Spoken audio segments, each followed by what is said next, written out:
السلام عليكم ورحمة الله. بسم الله نبدأ. وقبل أي حاجة أنا حابب أشكر كل الناس اللي عملت اشتراك وعملت لايك وتابعت الفيديو للآخر، وفضلا لو تدعمونا باشتراك ولايك، وشكرا ليكم على وقفتكم معنا. ありがとう。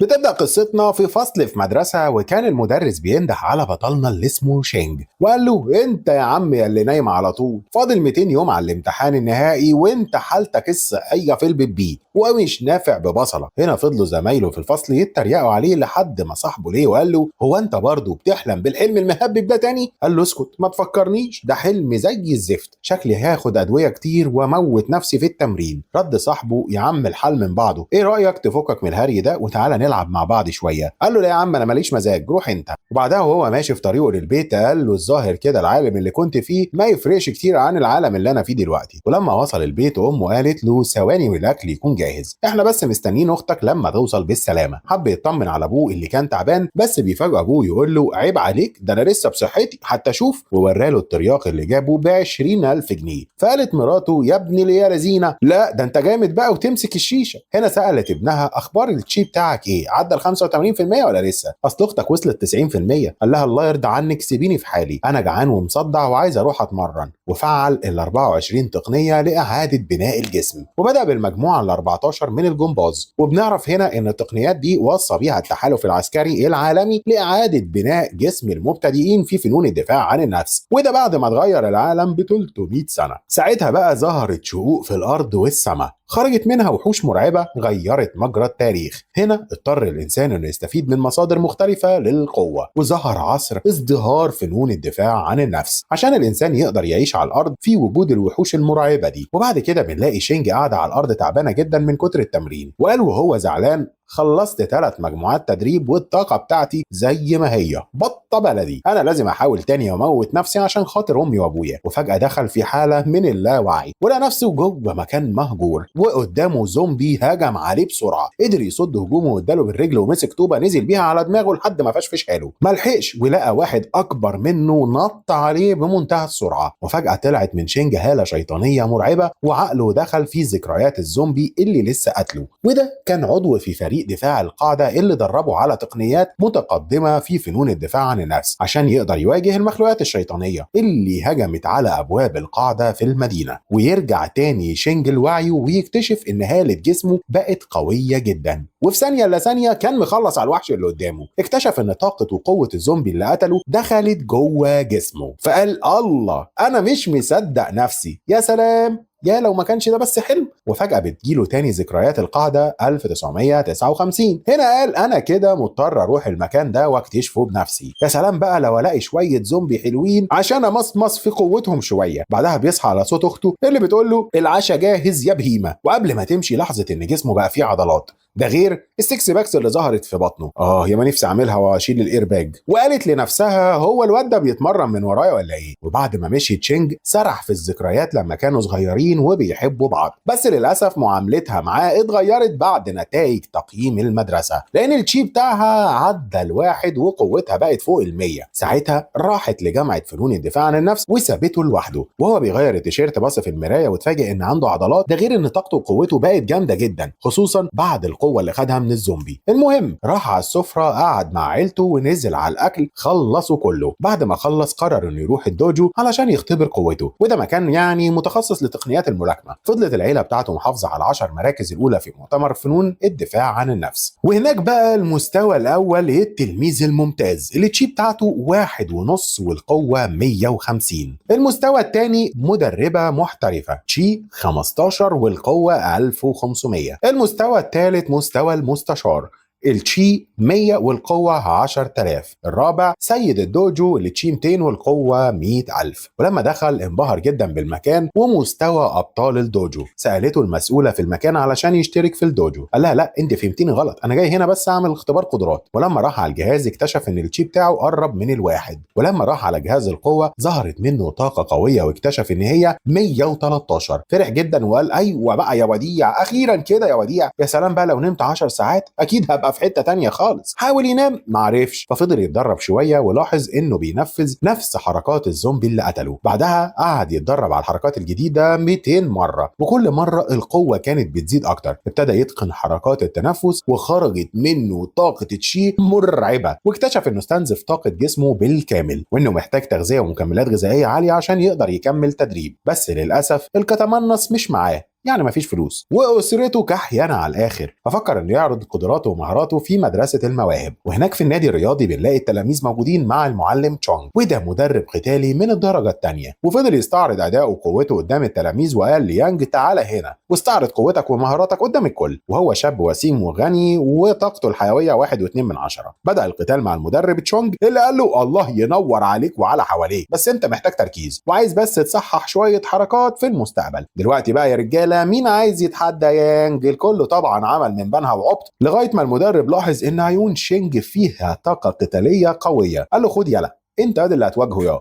انا شايف فيك بذره مقاتل. قال لصاحبه ايه؟ قال يا مجنون وبلاش تتهور، احسن تتعور. رد عليه ما تقلقش انا عيل فت وجامد قوي. ولما نزل قال له المدرب يلا استعد وافتكر الدروس والحركات اللي علمتها لك عشان اختبار المهاره هيبدا دلوقتي. خد تشينج وضع الاستعداد، وفي ثانيه الا ثانيه هجم عليه يانج بمنتهى السرعه. خرجت منه هاله قتاليه قويه، قدر شينج يفلت منها ووجه له ضربه قويه دغدغ عظم وش امه. هنا الطلاب والمدرب ما كانوش مصدقين اللي حصل، ازاي شينج قدر يخلص على يانج الامور دوت بضربه واحده.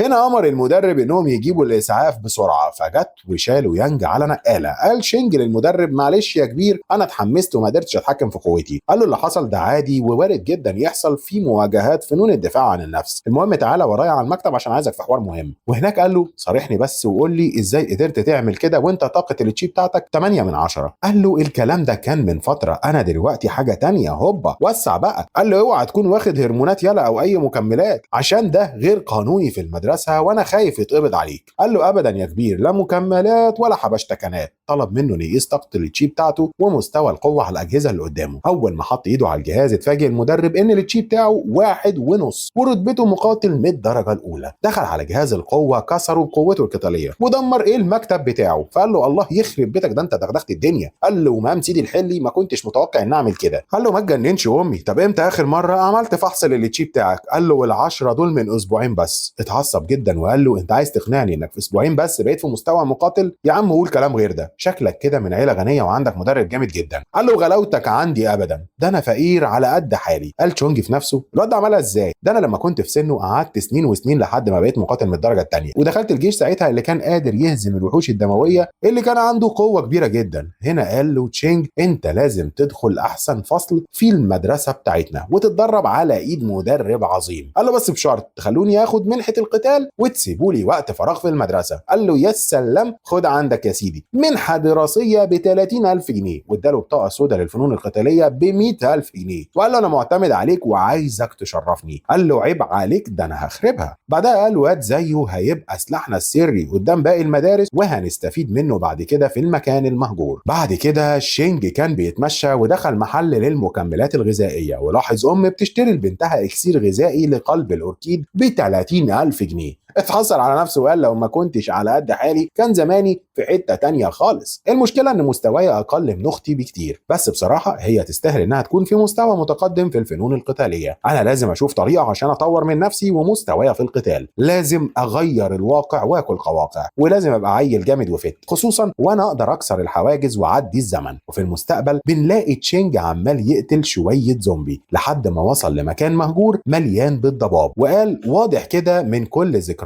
الزومبي ان القاعده 1359 هي التوب. شويه ووصل لمكان القاعده اللي مقفول باسوار المدينه. نزل هناك وقعد يستكشف المكان لحد ما شاف مبنى شكله غريب حبتين، فقال اكيد ده مقر القاعده العسكريه. لاحظ شخص غريب بطاقه وهاله قتاليه جباره، اول ما شافه هجم عليه بمنتهى القوه. قدر تشينج يهرب منه بمنتهى الصعوبه وقال يا قوه الله دي روحه وطاقته جامده جدا. فقرر يستكشف مكان غيره لحد ما وصل لشقة مهجورة وكان كل حاجة فيها متكسرة. لاحظ وجود جهاز غريب للطاقة. أول ما داس عليه ظهرت صورة ثلاثية الأبعاد وقالت إنه تم انتهاء وضع الاستعداد وإعادة تشغيل البرنامج. أنت الآن تستخدم تكنولوجيا القانون السماوي. أنا AI الذكاء الاصطناعي من الجيل 16 ومسؤولة عن قاعدة الإنترنت للقاعدة 1359. قال لها حلو جدا، قولي لي بقى إيه آخر الأخبار؟ بتبلغوا إن عصر الفنون القتالية عام 11024. أحيه، يعني كل ده هو كان بيروح للمستقبل. وبتقول له إن القاعدة العسكرية أطلقت المركبة الفضائية لاستكشاف الحياة في كوكب ليرا. منظمة الفنون القتالية خرجت 23 فنان في عالم النجوم من الدرجة العاشرة، وتم سقوط عدد من القواعد العسكرية في أيدي الأعداء. انعقاد المنظمة العالمية للفنون القتالية لمناقشة محاربة الوحوش الدموية. بعدها طلب تشينج من ال AI استرجاع تاريخ العالم، واكتشف في السنة الأولى من الفنون القتالية ظهور شقوق ضخمة خرج من خلالها وحوش كتيرة جدا. وفي سنة 34 اتأسست أول منظمة لفنون الدفاع عن النفس، وهي دي صور التاريخ بتاعته اللي اتدمر من 10,000 سنة. حب يتأكد فاسترجع بعض البيانات الشخصية ولاحظ إن ده ممنوع. بلغته ال AI بتقديم عينة دم لاستكمال البحث، وبعد اكتمال عملية التحليل تم الاتصال بالقاعدة العسكرية وتفعل خط الثورة. هنا عرف إنه اتخرج من أكاديمية باهي في المرتبة 23 ودخل جامعة الفنون القتالية ودخل الجيش بعد 3 سنين. بعدها مات في ساحة المعركة الجنوبية في سن 37 سنة. يا حلاوة يا أولاد، ده هو راح المستقبل وبيعرف الماضي بتاعه اللي هو لسه ما عملوش. حد فاهم حاجة؟ فقرر إنه يغير المستقبل ويركز على أساليب التمرين والتنفس عشان يغير سجل بيانات القاعدة العسكرية والثورة ويكون المنقذ الوحيد لتغيير التاريخ. كده نفهم بقى. طلب من ال AI البحث عن طرق الصقل وفنون الكتب المقدسة، وبدأت عملية البحث والتحليل. وبعد الفلترة واللازم منه تم اختيار 3 نتائج لأفضل بدايل تدريب. أولها تنقية الجسم النجمية، ودي أسسها الخبير العظيم وانج، هي من تحالف الفنون القتالية المستوى 11. أما التقنية الثانية هي تقنية التنفس الطبيعي عن طريق الخبير العظيم يانج، والثالثة التصور البلوري عن طريق الخبير دوان. فقال تشينج إزاي كل التقنيات دي في المستوى 11 مع إن مستوى الخبراء دول في المستوى 9؟ أنا لازم أكمل المسيرة بتاعتهم وابتدي بتدريب تقنية الجسم النجمية. وبدأ يركز في صقل التشي والدم وتقوية اللياقة البدنية بتاعته. بعد ما خلص دخل على تقنية التنفس الطبيعي وبدأ يتنفس النار، فظهرت طاقة نارية جبارة في المكان. وختم أخيرا بتقنية التصور البلوري بتعزيز الإرادة لتنقية العقل، ودي بتنمي الثبات الذهني للشخص عشان يوصل للقوة العقلية في مسار القتالي. بعد ما خلص رجع علشان ياخد الشاور بتاعه، وكان مستني منحة الدراسة عشان يبدأ في تنقية الحبوب وصقل قدراته بشكل أسرع. ده غير الوصفات النادرة اللي قدر يحصل عليها من 10,000 سنة في المستقبل. وفي المدرسة بياخد شينج المنحة الدراسية وبلغه المدرب لما تبقى تحب تغيب بعد كده بلغني قبلها بفترة، وبعدين يا أخي يبقى تعالى مرة في الأسبوع مش هتخسر حاجة. بعد ما خرج من المدرسة قال أنا لازم أعمل لنفسي الوصفات الطبية اللي أنا لقيتها في المستودع، زي علاج تقوية العضلات والدم وتغذية النخاع. أنا كده محتاج لمختبر كيميائي محترف عشان أخلص الوصفات دي. دخل على صيدلية في حارة واتفق مع العامل يأجر له المعمل ب 300 جنيه في الساعة. أول ما دخل بدأ بالجرعة الأولى حراشيف سحلية خضراء متحورة وخلطها مع مزيج طبي بتركيز 35% مع رجل سحلية ذكر وقرن فلفل حامي. بعد كده حط شوية الحاجات كده مش فاهمها لحد ما وصل لشراب تقوية العضلات والدم. حب يجربه وفرح شربه. فجأة حس بألم شديد جدا في جسمه واترمى على الأرض. وبعد ما فاق لاحظ ان جسمه اكتسب قوة جامدة جدا اكتر من اللازم. قبل ما يخش في الجرعة التانية خبط عليه العامل بسرعة وقال له اهرب ابوس ايديك، المديرة بتاعتي زمانها رجعت. توصل المديرة وهي مزة حلوة كده في العشرينات. دخلت المعمل وجربت مفعول المنشط الجديد. لاحظت ان الخصائص الطبية بتاعته مش قد كده، وهنا بنعرف ان الصيدلية بتاعتها بتبيع المكملات القديمة اللي بقالها 100 سنة. حبت تشتغل على نفسها وتطور المنتجات بتاعتها علشان تنافس السوق، وقررت انها تستعين باساتذة وخبراء في الكيمياء عشان تقدر تصنع وصفات طبية جديدة. قابلت العامل واكتشفت ان في حد غريب دخل المعمل. اتعصبت جدا واديته قلم خدامين صورت وش امه. بعدها دخلت المعمل ونظفت وعقمت كل الادوات اللي تم استخدامها. اكتشفت ان في ازازه مكسوره على الارض وكان فيها مكونات الحجر القمري المكثف مع جذور شجره التونه وشويه حاجات كده تانيين. اول ما جربت الوصفه دي عينيها لمعت فجاه ودخل جسمها طاقه قويه جدا. جريت على العامل عشان تعرف مين صاحب الوصفه دي. فرح جدا وافتكر انها رجعت له علشان بتحبه. هزقته ومسحت بكرامه امه الارض، وكانت عايزه تعرف صاحب الوصفه مين. اداها رقم تليفونه واتصلت بيه، بس تشينج ساعتها كان مشغول في عمليات التدريب والصقل، خصوصا تقنيه التنفس وتقنيه الجسم النجمي، وبنعرف انه عمل 12 جرعه لتقويه العضلات. شويه ورد على التليفون وقالت له ان الوصفه اللي عملها هتعمل ضجه جباره، عرضت عليه انهم يتعاونوا مع بعض والمكسب بالنص. قال لها بصراحه انا مش فاضي غير بعد اسبوع، هعدي عليكي بعدين. طلبت ساعتها من العامل انه يجيبه من تحت تقاطيع الارض وهتديله مكافاه 10000 جنيه. قال لها وانت مالك مهتمه بيه قوي كده ليه؟ ده شكله ما يديش طالب في العشرينات. اتسرعت من اللي سمعته. نرجع تاني لشينج وهو في المستقبل لما خلص على زومبي ضخم جدا، وظهر قدامه واحد تاني بطاقة وهالة قتالية مرعبة، وهو فنان قتالي من المستوى الرابع مرة واحدة. جهله ضربة قوية صدها تشينج بمنتهى الصعوبة، رد عليه الهجوم بضربات قوية متتالية ونزل عليه بركلة جبارة خلص عليه، وعرف ان الشخص اللي قتله قبل ما يبقى زومبي كان فنان قتالي من المستوى الخامس. بعدها قال زادت حيويتي بشكل سريع قوي، كل ده بفضل جرعه تقويه العضلات والدم. لازم الاقي طريقه وادمج تقنيه الجسم النجمي مع تقنيه التنفس الطبيعي، ساعتها قوتي هتكون اقوى 100 مره. ونجح اخيرا انه يدمج التقنيتين، وظهرت هاله قويه خلص على الزومبي اللي كان حواليه، وسمى التقنيه المثقاب النجمي. وبعد كده رجع المركز عشان يقيس قوته والتشي بتاعته. فضلت الموظفه تدلع عليه وتعاكس فيه، وقالت له انت تاني مره تيجي هنا، اسمي ده بقى اعجاب ولا ايه؟ نفض لها ودخل غرفه القياس، وعرف ان التشي بتاعه وصل 15.6، وده معيار فنان قتالي من المستوى الثاني. اما قوته وصلت ل 31037، وده مستوى عالي جدا على المستوى الثاني اصلا. بعد ما خلص خرج للموظفه وقالت له اتمنى لك التوفيق والنجاح، وعيونها كانت سعيده جدا وفرحانه. دخلت عليها الاخت ميش وانج وقالت لها اللي واخد عقلك يا بت، مالك مش مظبوطه كده ليه؟ هنا بنعرف ان الاخت دي بنت سيد اكاديميه الفنون القتاليه. ساعتها فضلوا يتكلموا كلام ستات على الواد تشينج، وكان معاها اخوها الصغير اللي قال اهم حاجه في الشاب قدرته في الفنون القتاليه، انما شكله ده ارميه في الزباله. ردت عليه اخته احترم نفسك واتكلم كويس وبطل تتريق على خلق الله، وما تنساش نفسك عشان انت متدلع وغني وعندك كل الامكانيات. طلب منها انه يقارن مستواه القتالي مع الشاب اللي كان في المركز. اول ما شافت الاخت النتائج قالت له عليا الطلاق بالثلاثه، مستحيل يكون ده شاب في العشرينات.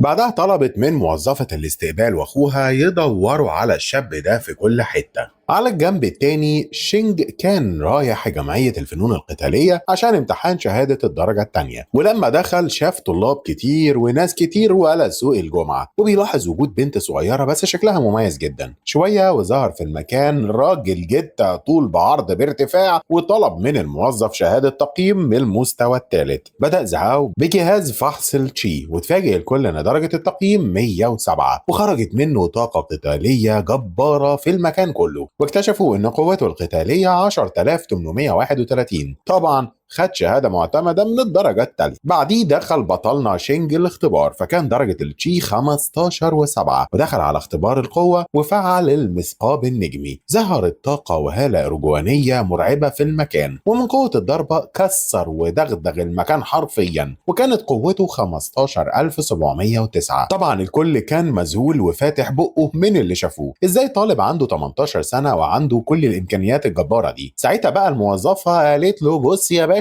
انت ناجح، بس انا مش هقدر اديك درجه، انا لازم ابلغ رئيس الجمعيه علشان انت اكتشاف. بعد كده زهاو اعجب بيه جدا واتعرف عليه، ده غير بقى باقي المعجبين اللي كانوا عمالين يتلزقوا فيه. ولما خرج اتفاجئ باخته شوشو اللي اتفاجئت برضه هي واصحابها، وقالت هو انت ايه اللي جابك هنا يا منيل؟ قال لها ابدا كنت بخلص بس شويه حاجات وهروح. عرف ان البنت الصغيره اللي في الجمعيه اخت واحده فيهم واسمها يوان. لما خرجت سالوها عن نتائج التقييم، فقالت النتيجه اتاجلت علشان حصلت مفاجاه جوه الجمعيه، وحكت لهم على اللي حصل مع شينج. اتصدمت شوشو لما سمعت اللي حصل. في نفس الوقت كان في ناس من مركز هوانج في الشارع عاملين هرج ومرج لانهم كانوا بيدوروا على شينج. ولما رجع البيت فعل جهاز الذكاء الاصطناعي وطلب من ايلي استرجاع سيرته الذاتيه، وبتكون النتيجة ان شينج بقى فنان قتالي من المستوى الثاني، شارك في معسكر تدريب المعجزة بتوصية من جمعية القتال في مدينة باهي. اتخرج من جامعة فنون الدفاع الذاتي بعد 3 سنين وانضم للجيش، وبعد 5 سنين طلع على المعاش برتبة رائد، وأسس أكاديمية الفنون القتالية المقدسة. اترقى بعدها للمستوى السادس وهو عنده 45 سنة. حاول في الخمسينات الحصول على رتبة سيد من المستوى السابع بس فشل، ومات في كمين وحوش في مدينة باهي وهو عنده 87 سنة، يعني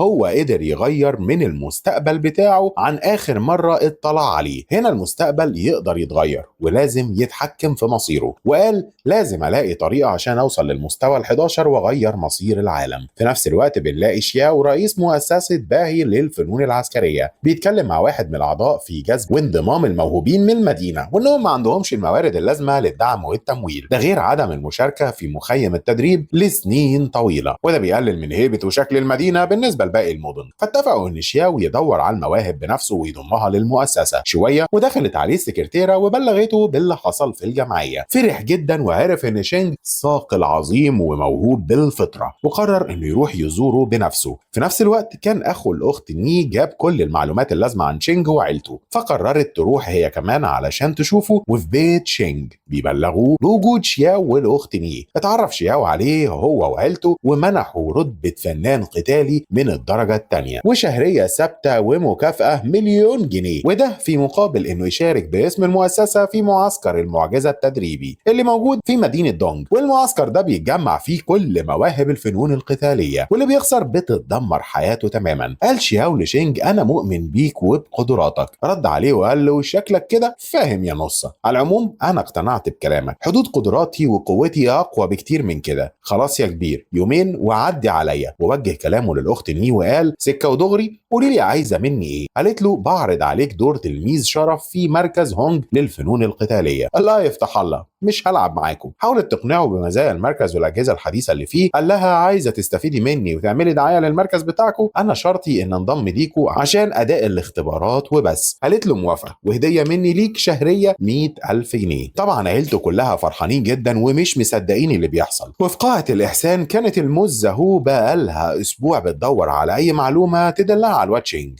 عشان تعرف سر التركيبة اللي لقيتها في المعمل بتاعها، لأن مستواها بيعدي مستوى أي أدوية من الدرجة الثالثة، ده غير عشرات الأنواع من الفوائد الطبية اللي ملهاش آثار جانبية، والتكلفة بتاعتها أقل من 3000 جنيه. وفجأة بتشوفه في التلفزيون والأخبار عليه مكسرة الدنيا عشان حطم الأرقام القياسية وهو عنده 18 سنة بس. وفي بحر الأشجار شينج كان بيتدرب على قوة النجم الثابت المضاعفة، واكتشف إنه سرعته أكبر من فنان قتالي من المستوى الثاني ب5 أضعاف مرة واحدة. قرر انه يسمي التقنيه دي خطوه مطارده السحب، ما تسميش تقنيات تاني. بعدها بدا في تدريب استخدام تقنيه التنفس الطبيعي والتناغم مع الكون، وظهرت طاقه وهاله قويه جدا في المكان. وقال انا اخترقت قوه النجم الثابت ب6 اضعاف، وخلاص قربت اثقل قوه العضلات الروحيه طريق مكونات حبه تغذيه النخاع. هنا استخدم خطوه مطارده السحب للنزول لقاعده الجبل، وهناك قابل شخص كان متفق معاه يجيب له شويه اعشاب. حب يضحك عليه ويبيع له ال10 ب1000. قال له ما تستنصحش عليا يد، انا جايبها من تحت قوي. قال له طالما انت غريب لازم تسمع الكلام. وفجأة ظهر حواليه مجموعة من الاشخاص وقالوا له شخلل عشان تعدي. عينه لمعت وخرجت منها هالة قوية، وكأنه ما صدق مسك حجر من الجبل وفتته بايده، وبسرعة نزلوا على الارض وقالوا له اللي ما يعرفك يجهلك، نبوس ايديك وده وافر عينيك سيبنا وخد اللي انت عايزه. تاني يوم راح مخيم المواهب، وكان شبه مكان القاعدة العسكرية. ولاحظ ان معظم اللي موجودين لابسين شارة المحارب. عرفوا انه من مدينة باهي، ففضلوا يستهزئوا بيه ويتريقوا عليه. بعدها دخل مع مجموعة من الطلاب من مدينة تشينج وقفلوا الباب عليهم ووقعوا في حفرة تحت الأرض. التحدي إنهم يلاقوا مكان الخروج، وده كان الاختبار الأول. الكل كان عمال يسب ويلعن إلا بطلنا كان عمال يفكر في طريقة للخروج. حاول تشينج يستكشف المكان عن طريق حاسة الاستشعار. اكتشف وجود وحوش آلية بهالة مخيفة وتقنية قتالية عالية. في نفس الوقت فضل لين يقنع المجموعة الموجودة إنهم يخلوا شينج كبش فدا ويستكشف المكان. فقال شينج اوعى تستخف بحدود وقدرات اللي قدامك يا هبل يا ابن العبيطة. فقال له يا ابن كوم البطاطس ازاي تتجرأ وتشتمني وتكلمني بالاسلوب ده؟ ما كملش كلامه واتفاجئ بجيش ضخم من الوحوش الآلية. قال لين لتشينج وحياة ابوك ما تجيش جنبهم عشان دول هيخلصوا علينا واحد واحد. حاول روبوت منهم يوجه ضربة قوية وسريعة ناحية تشينج، وبمنتهى السهولة قدر يصد الضربة بإيد واحدة ورفعه لفوق وبقوة طاقته كسره حرفيا. والكل كان واقف ومتنح ومش فاهم ايه اللي بيحصل. افتكر لين ان الوحوش دي اي كلام ومش قد كده. حب يعمل دكر، وقف قدام واحد فيهم واداله بالرجل، وفي لحظة اداله الروبوت لكمة قوية دشمله وكسر سنانه كلها. بعدها شينج قال له عجل براس بني ادم اقول ايه بس؟ لو عايز تخلص عليهم اضرب المركز بس. المهم شوية والباب اتفتح علشان يخرجوا من المكان. في نفس الوقت كان المسؤول عن الوحوش الروحية مش مصدق انهم اتدمروا كلهم، وكان قدامه قدامه شينج اللي فعل عليه خطوة مطاردة السحاب. على الجنب التاني بنلاقي كينجي المسؤولة عن مركز المراقبة بتراجع نتائج أداء الطلاب، وكان معاها القائد كين. بلغته إن في 5 طلاب عاديين و3 مميزين بالرشاقة والدفاع النفسي. وفي قاعة التقييم ال7 بنلاقي شيا وهي بتحارب الوحوش الآلية اللي قدرت تخلص عليهم. شوية ولاحظت مجموعة من الأشخاص واخدين وضع الاستعداد إن ورا الباب كيان مخيف جدا خرج منه شينج بكل قوة وثبات، وكان معاه مسؤول الوحوش الروحية بيجره من قفاه. سألته كينجي أنت مين بالظبط؟ قال لها أنا شينج من مدينة باهي. قال القائد شكلك جامد قوي ومقطع بطاقتك. بعدها ظهرت من كينجي هالة أرجوانية قوية علشان تستكشف بيها حدود وقدرات وقوة شينج. قال له مبروك انت عديت المستوى الأول. وبعد الاختبار كينجي وكينج كانوا بيراجعوا تقييم شينج، فقال الحقي التشي بتاعه 15 وقوته 5000. قالت له غريبة مع اني لما فحصته كانت النتيجة غير كده خالص. عموما انا كده هديله الأولوية في المخيم التدريبي. بعد كده بنلاقي شينج دخل المطعم وروق على حاله وعمال ياكل ايش ديك رومي وفراخ ورز ولحمه راس وخاربها، وكانت معاه يوان. قالت له قليل قوي اللي من المدينه بتاعتنا اللي بينجح في اختبار الدخول، خد بالك كل حاجه هنا بالكتمنص يعني الفلوس. الفلوس عبارة عن نقط، والمتميزين هنا 3 بس. الموهوب كاو من مدينة يانجلين فنان قتالي من الدرجة الثانية، عنده قوة مرعبة وبيمتاز بقوة التصلب. الثاني مينج من مدينة دونج فنان قتالي من الدرجة الثانية وسريع زي البرق. الثالثة بقى هي شيا واللي عندها قدرات نفسية عالية جدا، من الآخر هتلعب في دماغك. الرابع بقى غامض ومرعب ومحدش يعرف عنه حاجه، بيتقال انه دمر كل الوحوش الآلية اللي من الدرجه الثانيه وعلم على المشرف واداله على قفاه. قال لها وهو عامل عبيط ياه معقوله يا شيخ قولي كلام غير ده انا مش مصدق خالص. شويه ودخل عليهم مجموعه من الحراس وقالوا مش انت الواد اللي دغدغ 18 وحش آلي؟ تعالى ورايا لغرفه التحكم. البت يوان اول ما سمعت كده وشها احمر وجاب الوان. وفي مركز التحكم والمراقبه قالت كينجي بسببك يا عم الايور خسرنا نص ميزانيه السنه كلها، الروبوت الواحد واقف علينا ب10 مليون.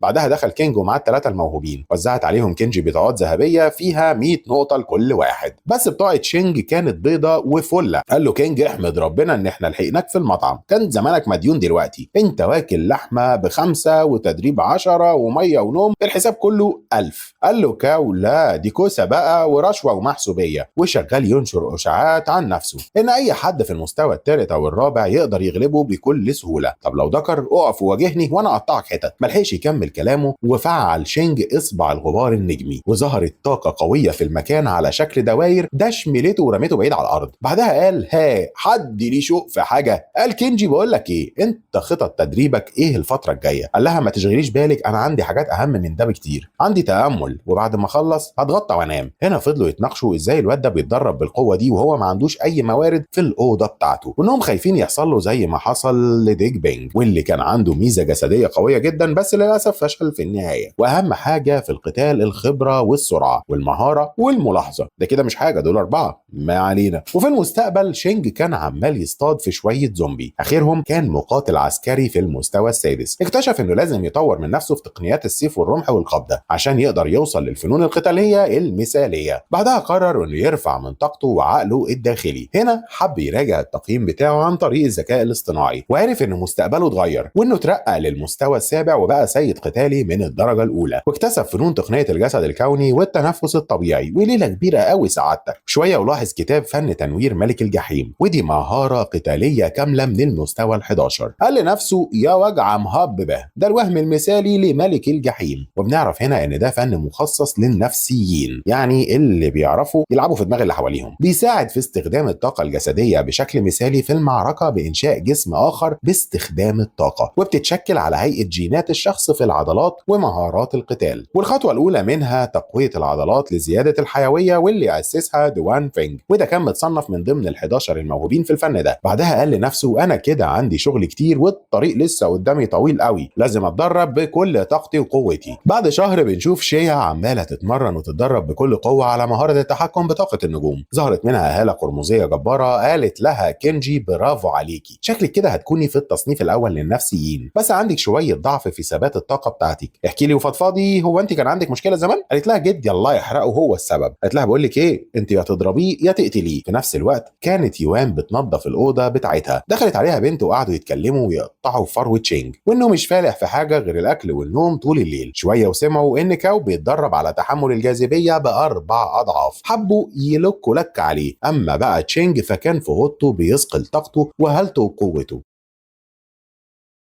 المهم كاو خلص تدريب تحمل الجاذبية ب4 دقايق كاملة. طبعا كان خارج نافش ريشه ومش شايف حد قدامه، والكل كان واقف مذهول من قوة الطاقة بتاعته. طبعا كاو كان فاكر انه اعلى بمراحل من قوة وطاقة تشينج، وفي ثانية تشينج كان موجود في المكان وقال والنبي يا جدعان شوية كده عشان النفس، ودخل غرفة التدريب بتاعة الجاذبية. بدأ بالمستوى الثاني وظبط المؤشر على 3 ساعات كاملين. المسؤول عن الغرفة قال له يا ابني هو انت هتخش كده من الدار للنار، مش لازم تسخن حبتين؟ ما سألش فيه ونفض له ودخل الغرفة وقفل الباب. بدأ في التدريب على الفنون القتالية بكل رشاقة، والكل مستغرب ومندهش هو بيعمل كده ازاي. شوية ورفع مؤشر التدريب للمستوى الرابع، ووقف بجسمه بالشقلوب على صباعين 2 بس، واللي واقفين فاتحين بقهم ومش مصدقين عينيهم. وكاو هيموت ويفرقع من الغيظ وقال اقسم بالله ما ينفع، ازاي؟ مش ده كان نايم بقاله شهر. بعدها تشينج رفع المؤشر للمستوى الخامس وفعل تقنية تنفس الارض الطبيعي، وظهرت هالة قوية جدا في المكان. في نفس الوقت كل الطلاب اللي في المخيم كانوا بيبلغوا بعض، والكل عرف ان شينج مكسر الدنيا في غرفة الجاذبية. ولما وصلوا كان هو بيتنطط زي الفرقع لوز جوه الغرفة. وفي غرفة مركز التحكم كينجي قالت لكين وهي محبطة على الاخر الظاهر كده مفيش امل ولا سلوى ولا حتى فريدة، مفيش طالب فيهم يملى العين كده ويسد عشان المعسكر. رد عليها الحقي ده في واحد مكسر الدنيا وحطم الرقم القياسي. اتفاجئوا طبعا بتشينج وكان مفعل المستوى الثامن من قوة الجاذبية، فقالت بس سيبوه لي وهاتوه لي، هو ده اللي بندور عليه. وفي الغرفة تشينج قال لنفسه أنا لازم أعلي الريتم وأجرب التقنية الجديدة. هنا حصل تدفق قوي وكامل جوه قلبه، وظهرت منه طاقة أرجوانية مرعبة. قال له أيوة بقى والجيبة ضيقة، هي دي تقنية ملك الجحيم. بعد كده رفع القوة للمستوى العاشر والدم بقى يغلي في عروقه، كل ده من قوة الجاذبية الجبارة. هنا قال هو ده اللي أنا عايزه. ساعتها المكان كان بيترج حرفيا من قوة الضغط والجاذبية. صرخ بعدها وخرجت منه طاقة وهالة جبارة، وقال مين يقدر عليا، أنا كده اتولدت من جديد. بعد ما خلص وخرج من الغرفة الكل كان فرحان بيه. خد مكافأة لتحطيم الرقم القياسي 4000 نقطة، وقال واحد من الطلاب ده احنا لو جمعنا كل النقط بتاعتنا مش هناخد نصهم.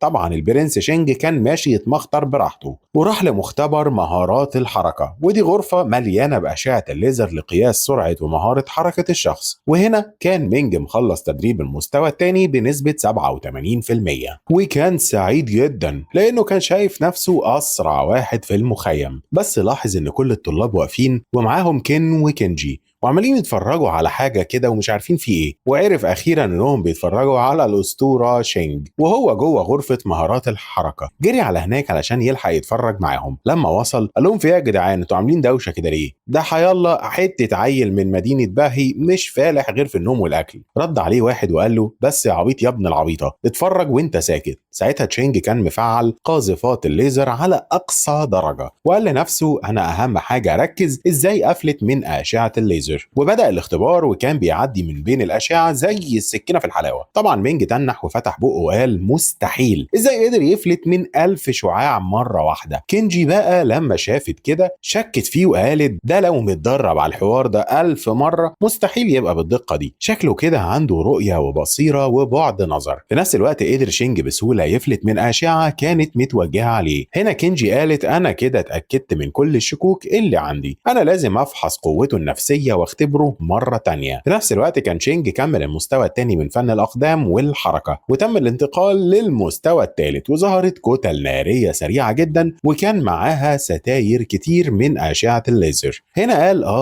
شكلي كده زودت التحدي صعوبة حبتين 3، وفضل يتنطط زي الفرقع لوز. قال كين ده حتى خبر على المستوى الخامس صعب جدا يوصلوا للمرحلة دي. كمل شينج 15% من المستوى الثالث بمنتهى الصعوبة. عمل عملية تبديل لتنقية تنفس الرياح. حركته بقت سريعة جدا زي الزئبق، ومن كتر السرعة والمهارة اختفى قدام الناس حرفيا لغاية لما كمل المستوى الثالث بالكامل. هنا قال كين لكنجي قومي بينا نمشي. قالت كنجي استنى، ده فتح ودخل على الرابع. ساعتها ظهرت كور من الارض والاشعه اتفعلت في الاربع اتجاهات واتشكلت مصفوفه من الليزر غطت المكان بالكامل. وكمل شينج المستوى الرابع بنسبه 30% وقال انا كده جبت اخري، وفعل مهاره تنوير ملك الجحيم. ظهرت منه هاله قتاليه مرعبه وقدر يصد الاشعه اللي كانت عليه، وقال انا بقيت في المستوى الثالث من القوه النفسيه. قالت كينجي هو ده الفنان القتالي النفسي. خرجت منها طاقة تشي أرجوانية جبارة هجمت عليه بهالتها القوية، وقدر تشينج يصد الهجوم بهالة اللي تشي القوية جدا بتاعته. اتأثرت جدا وقالت الواد ده مقاتل نفسي بقوة عقلية جبارة. في نفس الوقت شينج كمل نص المستوى الرابع بنفس الرياح والشيطان الملكي، وقال كده حلو قوي و100 فل و14، وخرج من التدريب. وكانت الإحصائية إنه قدر يغلب 97% من اللي دخلوا الاختبار ده على مستوى العالم، وبكده حطم كل الأرقام القياسية في المستوى ده. الكل واقف مذهول ومصدوم من اللي حققه شينج، وفضلوا يهتفوا باسمه وكانوا فرحانين بيه. بعد ما خلص راح على الكافيتيريا كالعادة وفضل يدب أكل لحد ما خلاص كان هيطرشق. بعد 3 ساعات في مركز التحكم والمراقبة كينجي غذته بإكبرة ذهبية من المستوى الخامس، كل ده علشان تقيس التشي بتاعته وكانت 124. قال له كين تعالى لي يا برنس نقيس القوة القتالية بالمرة. فعل تشينج تقنية نفس النيران مع 8 أضعاف الانفجار النجمي، دمجهم بتقنية القبضة الكاملة الأولى، وظهرت هالة نارية قوية جدا. اتفاجئ إن القوة القتالية بتاعته وصلت ل 270,000. قال له يا قوة الله إيه يا ابني ده انت تمسك الشيشه بقى. واديته كينجي كريستاله خاصه تم اكتشافها في مدينه الاسد من 100 سنه، ودي بتبقى فيها قدره عاليه جدا لامتصاص وقياس القوه النفسيه للمقاتلين النفسيين. اول ما لمستها كينجي ظهر مستواها ل 4.2. شينج حط ايده على الكريستاله ظهرت طاقه نور قويه جدا غطت على المكان بالكامل، وكانت نقاوه القوه العقليه بتاعته 20.3، وده 5 اضعاف قوه كينجي. قالت ازاي ده مستحيل، الواد ده في سنتين بس اتحسنت قوته بشكل جبار، ده كل ده وهو لسه عنده 18 سنة. هنا سألته كينجي مين يا ابني المعلم بتاعك اللي علمك ممارسة القوة الروحية؟ قال لها دي حاجة لو عرفتوها تبقوا عمدة، وعايز اقول لك ان موهبتي دي ظهرت من 3 شهور بس. قالت له مستحيل انت كذاب، جمعية الأطباء النفسيين بجلالة قدرها بتخرج الموهوبين اللي زيك مش أقل من 20 سنة، وبتكون معاها جمعية ووشو، وده تحالف نادر جدا بيضم قاعدة سكنية ضخمة وبيطلق عليه عالم التنين. يا ريت واحد زيك ينضم للجمعية دي، خد السلسلة دي الرمز بتاعي هتساعدك كتير قوي هناك. هنا تشينج كان محتار جدا ما بين انه يخبي سبب قوته وعبقريته ولا يقول لهم على المعلم دوان فينج اللي شافه بعد 10,000 سنة في المستقبل. كين بقى كان عايز يجنده للمنطقة العسكرية الشرقية، اداله مكافأة 5 مليون. ساعتها قالت كينجي لتشينج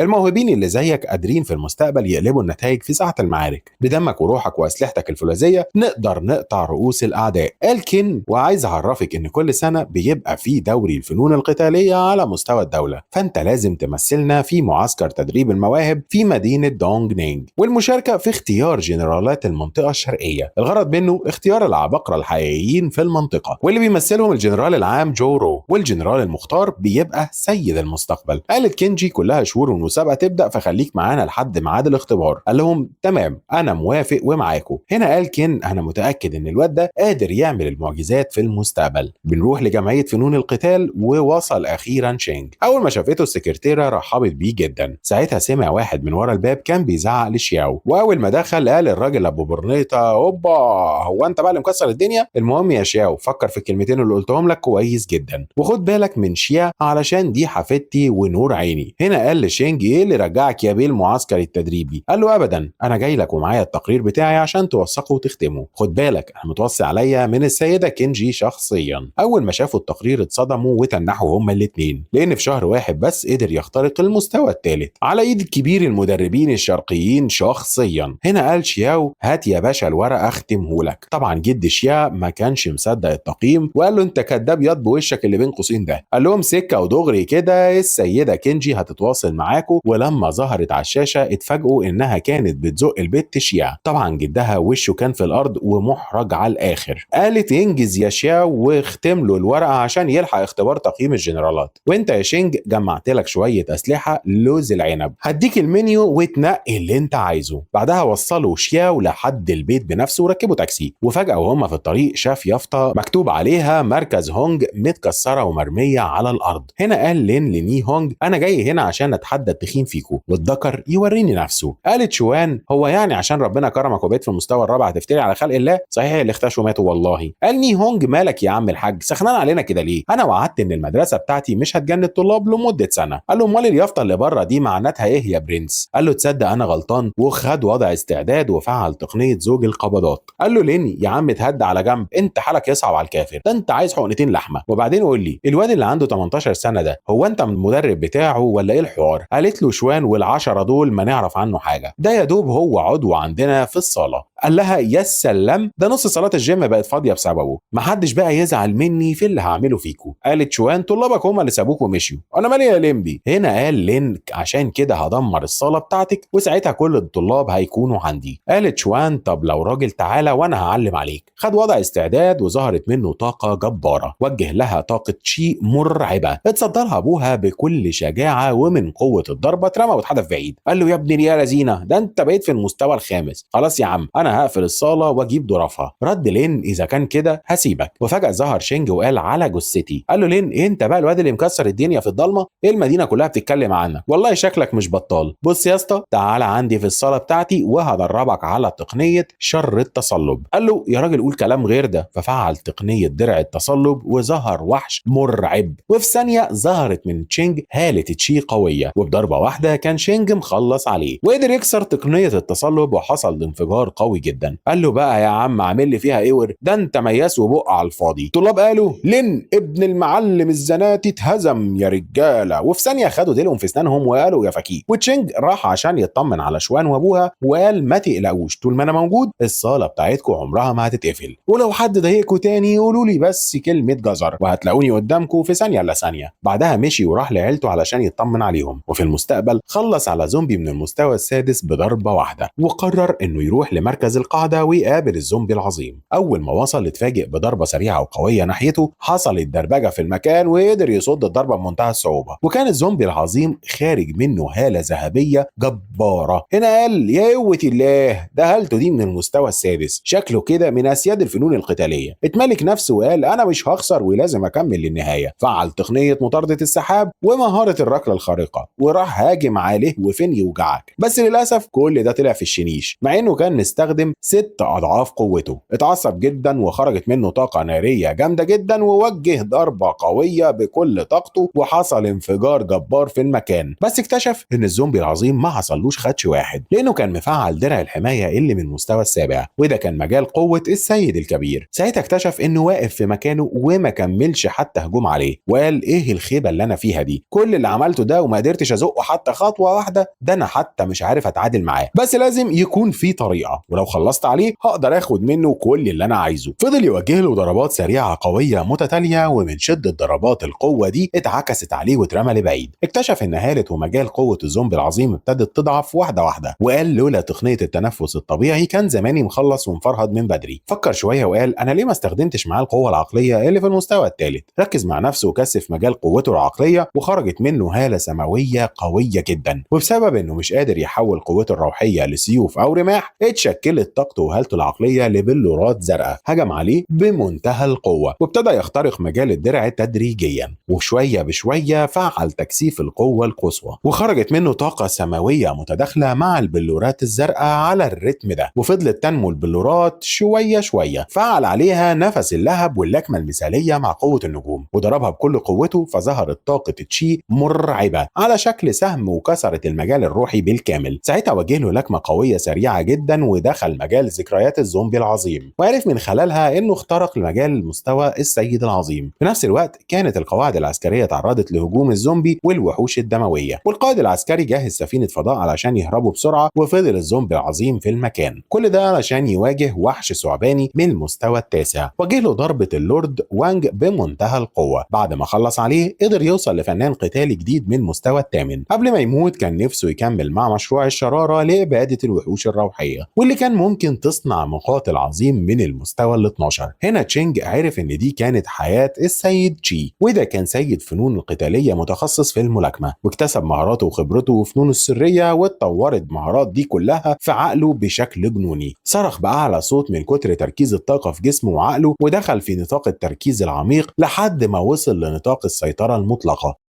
بعدها قال في ذكريات الزومبي العظيم اتقالت كلمة وانج أكتر من مرة، وده مبتكر تقنية الجسم النجمي. وبنعرف إنه خلال 10,000 سنة وانج كان الرجل الأعظم في إتقان الفنون القتالية وصاحب مهارة قطب شر الشمس الشرقي، وإن السيد شي كان واحد من معجبيه لدرجة إنه استوحى منه كل مهاراته القتالية، وكمان عمل إنشاء لفن قتالي قوي جدا. هنا تشينج حب يتعمق أكتر في ذكريات الزومبي العظيم، فلاحظ كرة ضوئية قوية جدا خرج منها هالة نارية جبارة، وفي آخر الضوء كان واقف السيد شي. وبنعرف إن في الأساطير القديمة كان ابن الإمبراطور السماء جين وو الملقب بالعنقاء الذهبية، قسم قوته ل10 شموس وغرق الأنهار والأراضي بطاقته وقوته. انتشرت وقتها حمم ونار لا نهائية حرقت كل حاجة قدامها، وساعتها اكتسب السيد شي قوة العنقاء علشان يوصل لعالم الأسياد اللي من المستوى الثامن. دلوقتي كل المهارة والقوة دي بقت في إيد شينج. بعدها شينج لاحظ ظهور طاقة أرجوانية مرعبة خارجة من جسمه، وبقت قوته الروحية مصنوعة من كرة قوية من الفولاذ النقي. حب يجرب قوته ولاحظ انه يقدر يرفع مبنى كامل بطاقته الروحية، وده هيساعده انه يغلب اي فنان قتالي من المستوى الرابع بضربة واحدة. وابتدت هالة الزومبي العظيم تتشكل حواليه، وقدر يحول إرادة فنون القتال إلى مستوى الأسياد. بعد ما خلص راح القاعة الخيرية علشان يتغدى، وهنا دخلت عليه السيدة هو. طلب من الويتر 40 شريحة لحمة. يا جدع، قالت السيدة هو لنفسها على الله ما يدبسنيش في الحساب. قعد يدردش معاها شوية عن نفسه وعن جدها مؤسس صيدلية لاو جيان. ولما وصل جدها للمستوى الخامس أنشأ جمعية شينج شيان اللي فروعها مغطية 20 مدينة في المقاطعة. بسبب سوء الإدارة فشلت ومستواها بقى في النازل. قالت له الله، ده انت عارف كل حاجة عننا بقى. قال لها عيب عليك، ده انا دارس بره وجوه، وعايز اقول لك ان امك وعيلة تشين هم السبب. كل ده هم اللي عملوه، وهم اللي عملوا انهيار الجمعية لسنين كتير قوي. قالت له سيبك بقى من كل ده وتعالى نتكلم بقى بيزنس شويه. قال لها سكه ودغري، انا عندي الوصفه الطبيه وانت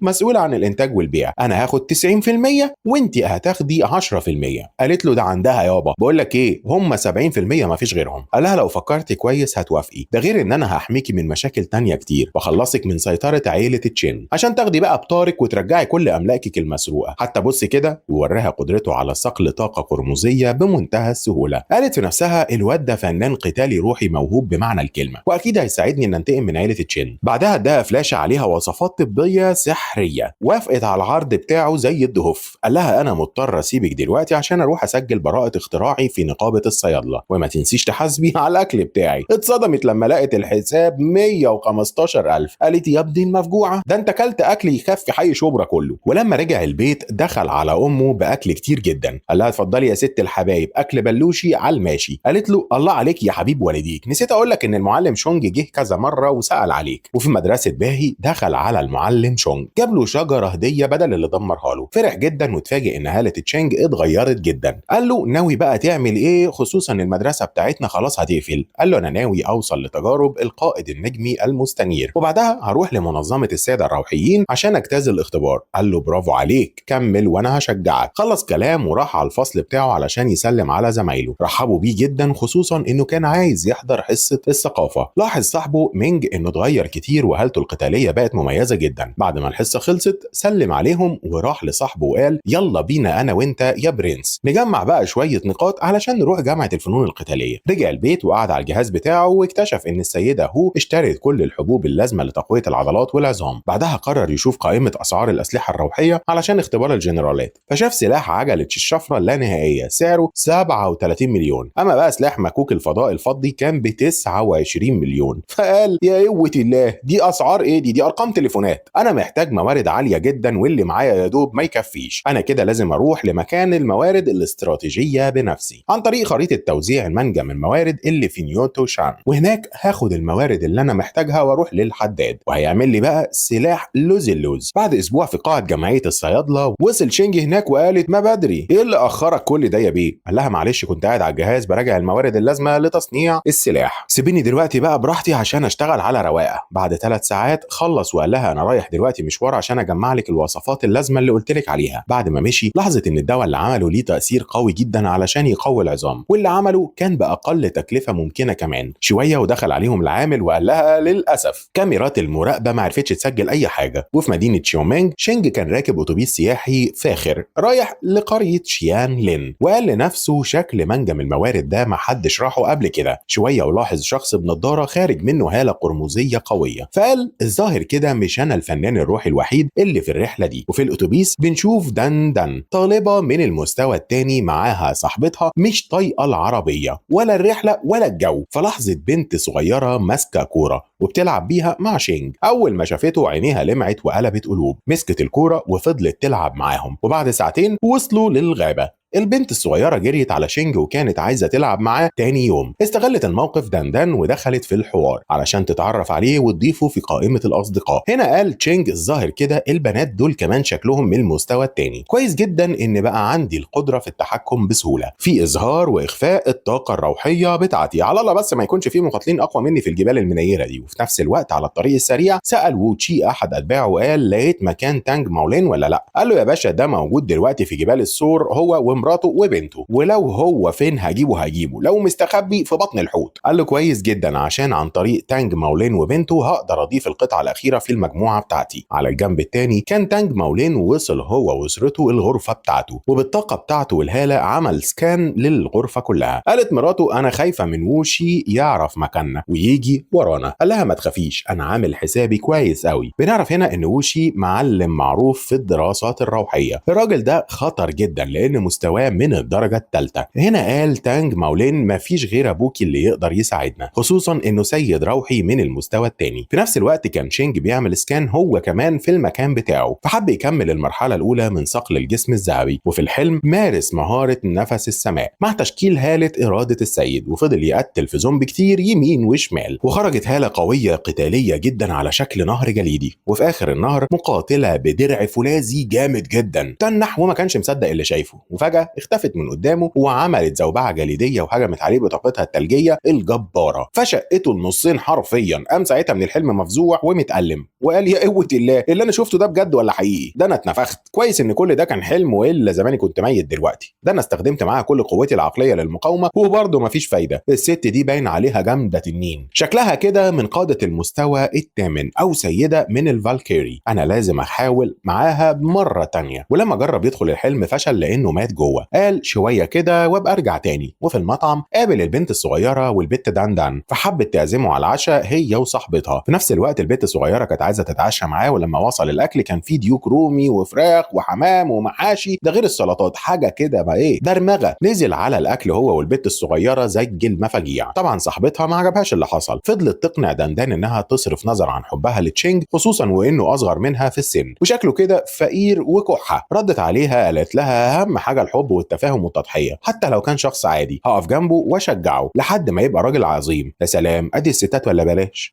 في واحد صاحبي والله نفسي اخطب له واحده كده. ما علينا. وبسبب قوته وطاقته سمع شينج كل الكلام اللي اتقال عليه. وتاني يوم كان الاتوبيس بيجمع ركاب الرحله عشان يتحركوا. اكتشفوا اختفاء عيله تانج ماولين وبطلنا تشينج. اول ما عرفت دان كده قررت ان هي تروح الجبل عشان تدور عليه. في نفس الوقت كان شينج بيجري بسرعه رهيبه علشان يدور في موارد الصقل المناسبه، وبالطاقه بتاعته وصل لمكان تخزين موارد خام الفضه واستخدم هالته الروحيه وقدر يحفر ويشيل صخره عملاقه وبيستخرج منها 70% من خام الفضه. وقال انا عن طريق الهاله الروحيه هقدر اشكل خام الفضه واحقنه بالطاقه اللازمه علشان في الاخر اقدر استخدمه لصنع السلاح الروحي. بعدها قال الكميه اللي انا هستخرجها دي صعب جدا اخرج بيها كده من القريه، وقرر انه يدفنها تاني ويستعين بمساعده القرويين عن طريق مقابل مادي مغري جدا، ولو عملوا معاه الجلاشه يبقوا يستاهلوا اللي يحصل لهم. في نفس الوقت كانت دان وصاحبتها بيدوروا على شينج ولاحظوا وجود الكوره اللي كانت بتلعب بيها البت بس ما لقوهاش. اول ما اتحركوا ناحيتها اتفاجئوا بخروج اشعه من الليزر كتفتهم هما الاثنين. وعند رئيس القريه شيان جيا بتوصلوا الاخبار ان بنته وصلت هي وجوزها. بعد السلام والتحيه والذي منه قال رئيس القريه لتانج ماولين يا ترى ايه اللي جابك الساعه دي؟ قالت له في الواقع البحر مليان قواقع. ما كملش كلام وقال له اكيد انت استفزت مقاتل روحي من المستوى الثالث. قالت بنته يا ريت يابا والله تساعدنا بتاعتنا انا وجوزي غلابه على الاخر. وكمل تانج: اكيد وانت في المستوى الثالث هتفيدنا كتير. قال له: الكلام ده كان زمان يا حبيبي، دلوقتي انا عندي اصابه داخليه قويه جدا، كل اللي اقدر اقوله لك خد مراتك وبنتك وفلق من هنا، او اطلب المساعده من الشرطه والبوليس، لان هنا في نظام وقانون، وايا كان عدوك مستواه ايه مش هيجازف ويقتل الناس كلها كده علنا. بعدها بيعرف رئيس القريه ان في شخص معين اقتحم المكان. ساعتها كان شينج معاه الخريطه وبيتفقد المكان. حاول ابن رئيس القريه يهجم على شينج فلفلت من الهجوم بمنتهى السهوله. جريت عليه البنت الصغيره وتفاجئ الكل بوجود شينج في المكان ده. قال لهم: يا جدعان انا هنا تايه وجيت بالصدفه. عرف ان رئيس القريه بيبقى حما تانج ماولين وانه في قمه المستوى الثاني. شويه وقالت له البنت الصغيره ان الكره بتاعتها ضاعت ولازم يدوروا عليها. وفجاه ظهرت الكره قدامهم وحواليها اشعه من الليزر، وكان داخل عليهم ووشي ومعاه دان وصاحبتها متكتفين، وكان خارج منها هاله ارجوانيه مرعبه. ساعتها قال رئيس القريه لتانج: خد مراتك وبنتك وفلق يلا من هنا. بس للاسف فشل لان اشعه الليزر كانت محاوطه المكان كله. هنا خرجت من رئيس القريه طاقته القتاليه وخد وضع استعداد. قال وشي لتانج: هو انت فاكر دخول الحمام زي خروجه؟ ده انا هدغدغ عظم وش امك. هنا خرجت من تانج هاله قتاليه جباره ووجه لوشي مدفع كرات حديديه مضيئه ومليانه بطاقه التشي بتاعته، وعن طريق اشعه الليزر كسرهم وشي حرفيا. وقال له: يا ابني انت لسه جديد في المجال.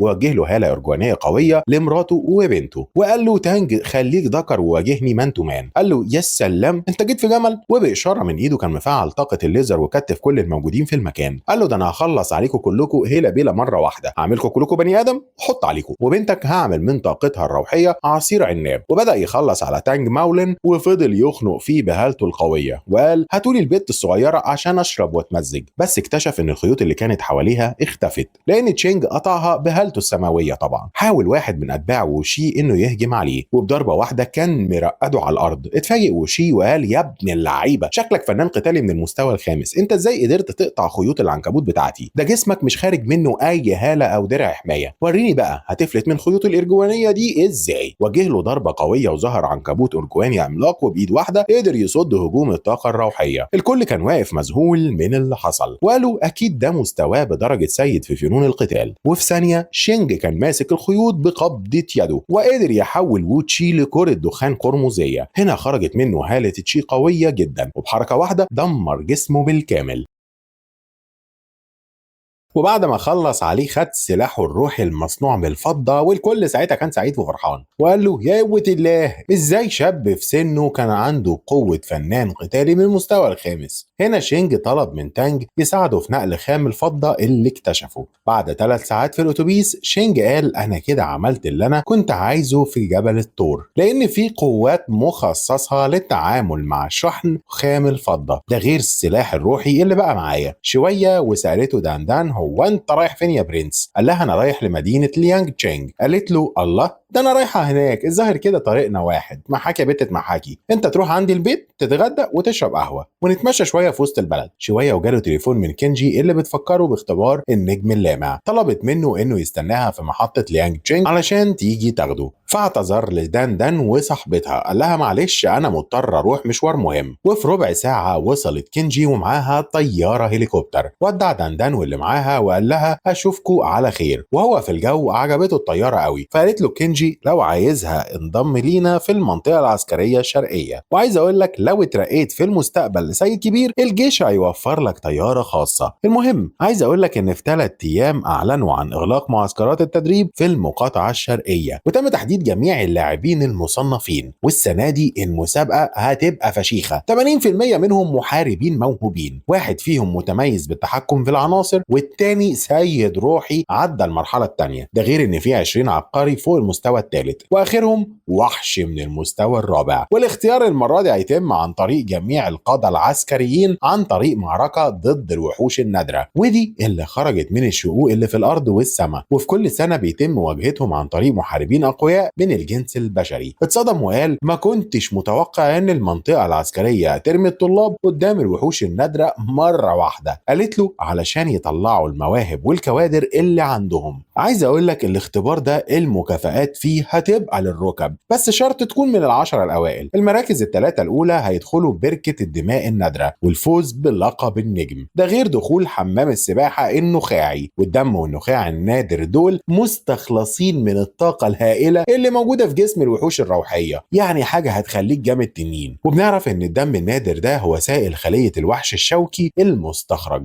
وان المكافآت اللي بيقدمها الجيش من المستوى الرابع وانت طالع، وان الحد الادنى لسعر الدم ده اللي من المستوى الرابع 50,000. اما بقى السائل النخاعي فتكلفته ممكن تعدي المليار. هنا شينج قال لنفسه زراعة الجسم الذهبي بتتطلب توفر كمية كبيرة من طاقة الجسم النجمي، وإن الدم والنخاع النادر هيقللوا من وقت الصقل بشكل كبير جدا. بعدها وصلوا للمنطقة العسكرية الشرقية، فقال شينج لنفسه هي القاعدة دي مالها صغيرة كده ليه؟ ده في ال10,000 سنة الجايين هتكون أكبر من كده بكتير. ولما وصل القاعدة استريح في أوضته وحلم بالمرأة الفولاذية اللي في المستقبل اللي كل شوية تنفض وشه، وبدأ بتدفق التشي بتاعته وحولها للهب ناري، وفعل مهارة نور ملك العالم السفلي وظهرت هالة أرجوانية جبارة، ده غير مصفوفة كرات اللهب المقدسة. وجه لها بقى ضربات نارية قوية جدا وهجم عليها بكل طاقته، وبطاقة التشي والهالة الثلجية صدت كل حاجة، وكل حاجة طلعت في شنك. أول ما صحي قال مش مهم، أهم حاجة قدرت أكسر حاجز الخوف والرهبة اللي جوايا، ده غير إن حالتي الذهنية بقت صافية وثابتة أكتر من الأول. شوية ودخل عليه كين وكينجي وقالوا يلا يا بطل اجهز احنا معتمدين عليك. وفي الممر قابل كينجي شخص غريب ومعاه الطالب بتاعه. قال له ياه احنا بقالنا مدة ما شفناكش، انت فين يا ابني وفين اراضيك؟ قالت له طول عمرك يا لينج عامل ضجة في المكان. قال لها بس انا زعلان منك بقى بالذمة، ده شكل طالب يكون معاكي؟ قال له كين يا عم اغسل سنانك الاول وبعدين اتكلم، ده انت ريحة بقك عبقت المكان. قال لهم طب على رهان 3 اكسيرات مني من المستوى الخامس ونشوف مين الطالب اللي هيبقى في المركز الاول، احنا ولا انتوا؟ فوافقوا على التحدي. وكمل وقال ده انا حتى الطالب بتاعي عنده موهبة رهيبة في التحكم باللهب الناري اللي من المستوى التاني. رد عليه كين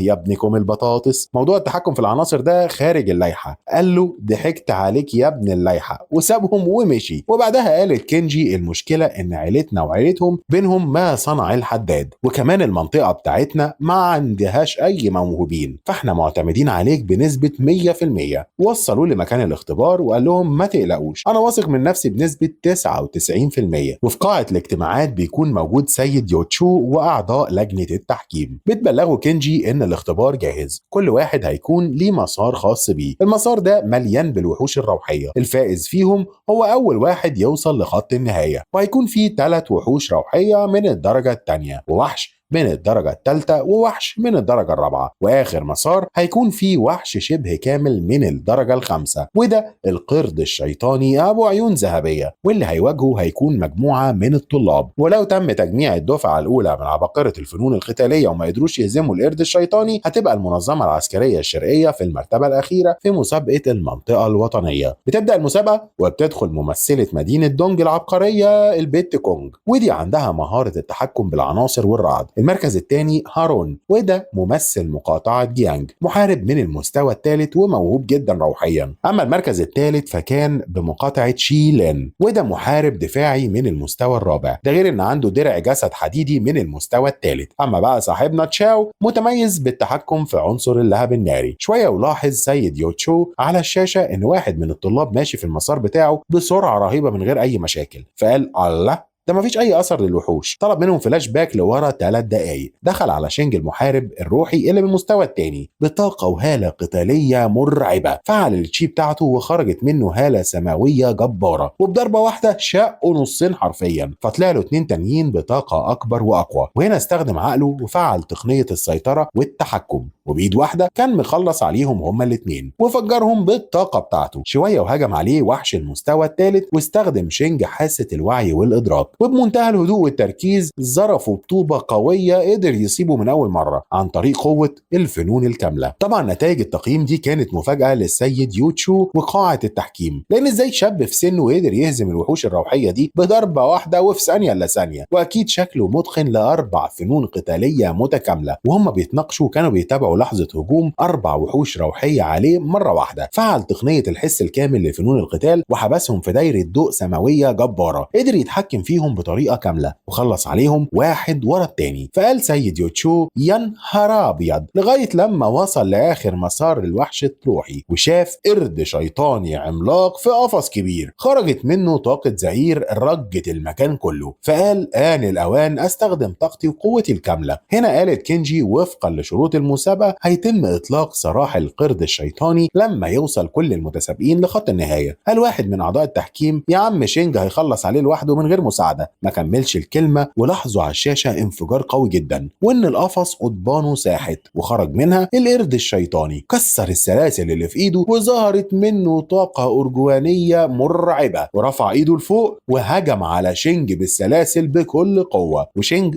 واقف في مكانه وظهرت منه طاقة متماسكة اتشكلت في قبضة إيده، صد الهجوم وحصل انفجار أرجواني في المكان. حب القرد يوجه له ضربة تانية فحصلت غيمة وضباب في المكان وفي لحظة خرج منها شينج بقبضة ثلجية قوية جدا. بعدها شكل حواليه طاقة لهب وجحيم وبقبضة إيده فعل تقنية جحيم اللهب وتحول المكان كله لكتلة نار حرفيا. وبمهارة قوة الأسياد شينج خلص على القرد لوحده وعمل منه نفق شبرا. وطبعا مش عايز اقول لكم ان سيد يوتشو وقاعة التحكيم وانا معاهم مش مصدقين اللي بيحصل. بعد ما خلص قعد يستريح وخد وضع التأمل وبكده وصل للمرحلة النهائية على رتبة فنان قتالي من المستوى الثالث. في نفس الوقت كانت شي يا دوبك لسه مخلص على وحش المستوى الرابع، ده غير ان درع الجسم الحديدي ما حماهوش من الاصابات وكان متشلفط على الاخر. ولما خلص وصل للمسار الاخير شاف قدامه القرد الشيطاني وهو متخرتق وقاعد قدامه بطلنا تشينج. قال ده مين ابن اللعيبه اللي عمل كده في القرد ده؟ شويه ودخلت البت كونج وهارون وشافوا برضو نفس المنظر واستنتجوا هم الثلاثه ان شينج حارس المرحله الاخيره. قال لهم الله ينور عليكم، انا المشرف على التصفيات النهائيه، قدامكم 5 دقايق تاخدوا نفسكم وبعدها تهجموا عليا مره واحده. قال تشي خلاص انا تمام طاقتي بقت 80% وهارون وكونج طاقتهم بقت زي الفل. قال لهم شينج يلا بقى تعالوا يا نجوم المستقبل. اتهور تشي وقال لا يا عم مش مستاهله انا جاي لك لوحدي. هجم عليه بمنتهى السرعه وفعل قوه الجسم الحديدي، اتشكلت حواليه هاله قتاليه جباره وبصباع واحد بس قدر شينج عن طريق التشي يصد هجومه ويرميه بعيد لدرجه انه كسر بيه الارض حرفيا. طبعا هارون والبنت كونج فاتحين بقهم ومش فاهمين ايه اللي بيحصل، فقالوا يا قوه الله اكيد ده عنده 40 سنه ومقضيها هرمونات ومكملات. فضلوا يكلموا بعض شويه فقال لهم تشينج ما تنجزوا بقى، انا عندي فكره بدل الهري ده، اللي هيصد مني هجوم واحد او يخليني اتراجع هو اللي هينجح في اختبار المرحله الاخيره. ده صدق نفسه ده ولا ايه؟ اتحمسوا هما الاثنين وظهرت منهم طاقاتهم القتاليه وواجه له هارون صواريخ قرمزيه سريعه جدا. وفي غمضه عين شينج كان ماسكهم كلهم بايد واحده. قال له يخرب بيتك عملتها ازاي يا ابن اللعيبه، ده انا مش مصدق. وقال للبنت اللي معاه يلا يا بيكاتشو كاتش. ظهرت منها طاقه عاديه وهجمت عليه بمنتهى السرعه وفي ثواني كان ماسك ايديها الاثنين وقال لها يا قطه ما ينفعش تسرحي وانت بتهجمي على حد بالطريقه العبيطه دي، ركزي وكهربيني بكل طاقتك وقوتك. قالت له يا سلام وانت جيت في جمل. خدت وضع استعداد ووجهت له ضربه رعد مرعبه، فعل تقنيه استيعاب الطبيعه وامتص كل الطاقه الرعديه في جسمه بالكامل يا ابن المجنونه. وبقى عنده تقنيه تنفس رعديه من المستوى الرابع، ده استخدمها كشاحن. بعد ما خلص وخد اللي هو عايزه قال لها برافو عليكي انت كده نجحتي. فرحت قوي زي العيال الصغيره وقالت له من هنا ورايح انا اسمي هيبقى بيكاتشو عشان خاطر عيونك. بعد ما خلص اتفتح الباب وقابل واحد من اعضاء قاعه التقييم اللي قال له ايه يا نجم الجيل يا عالمي، السيد يوتشو مستنيك عشان تاخد مكافأة الاختبار. الطلاب لما سمعوا كده اتكهربوا كلهم حرفيا وعرفوا ان شينج مخلص اخر مرحلة من تلت ساعة، ده غير ان القرد الوحشي هو اللي قتله لوحده. ساعتها بيكاتشو اغمى عليها من الصدمة. على الجنب التاني كان تشاو بيحاول بصعوبة يخلص على نمر وحش روحي من المستوى الرابع، فقال يا ساتر ده طلع عيني وخلص كل طاقتي. كان فرحان ساعتها وقال انا خلصت على وحش روحي بالمستوى الرابع يا ناس. دخل عليه واحد من اعضاء لجنة التحكيم عمال يكلم نفسه فسأله وقال له طبعا الاختبار خلص وانا المركز الاول. قال له اختبار مين يا ابن العبيطه، ده الاختبار خلص من نص ساعه وتقريبا كده شكلك المركز الخامس او السادس انا مش فاكر. وفي قاعه التحكيم بيتم الاعلان ان شينج في المركز الاول وتشي بقى في المركز الثاني، اما البت بيكاتشو طلعت المركز الثالث. ولما خلصوا شينج دخل اوضته علشان يستريح.